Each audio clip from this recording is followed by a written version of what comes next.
టీడీపీలో చేరిన పద్మావతి శ్రీదేవి కాపు మహిళా నేత, మాజీ మహిళా మోర్చా జిల్లా ఉపాధ్యక్షురాలు పద్మావతి శ్రీదేవి ఈ రోజు బీజేపీని వీడి తెలుగుదేశం పార్టీలో చేరారు. ఆమెతో పాటు doctor Sriharsha, doctor Sai Susmitha, doctor Vaishnavi తదితర 20 కుటుంబాల వారు తెలుగుదేశం పార్టీలో చేరారు.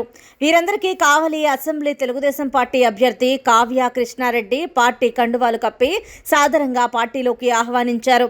కావ్య కృష్ణారెడ్డిని కావలిని అభివృద్ధి చేయగల సమర్థుడు కేవలం ఆయనను ఎమ్మెల్యేగా గెలిపించుకోవాలనే ఉద్దేశంతో టీడీపీలో చేరడం జరిగిందన్నారు.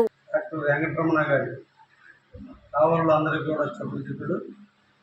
ఈరోజు వారి సతీమణి శ్రీమతి శ్రీదేవి పద్మావతి గారు తెలుగుదేశంలోకి చేరటం జరిగింది.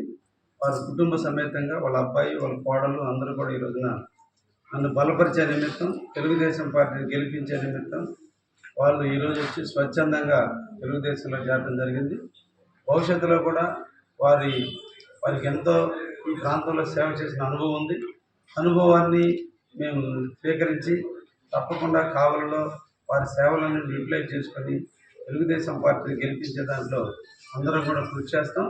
వాళ్ళను కూడా తప్పకుండా కలుపుకొని పోయి అందరూ కలిసిమెలిసి కావలిలో తెలుగుదేశాన్ని కైవసం చేసుకునే దాంట్లో వాళ్ళ పాత్ర కూడా ఉంటుందని కూడా సందర్భంగా తెలియజేస్తూ, భవిష్యత్తులో వారికి అన్ని రాజకీయ సహాయ సహకారాలు కూడా తెలుగుదేశం పార్టీ నుంచి అందుతాయి.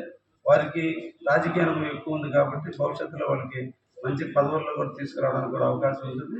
తప్పకుండా వాళ్ళ వల్ల ఎక్కువ ఓట్లు కావలిలో వచ్చేదానికి కూడా అవకాశం ఉందని కూడా ఆశిస్తూ, వాళ్ళు ఈ రోజు నుంచి తెలుగుదేశం కుటుంబ సభ్యులుగా చేరిపోయారు.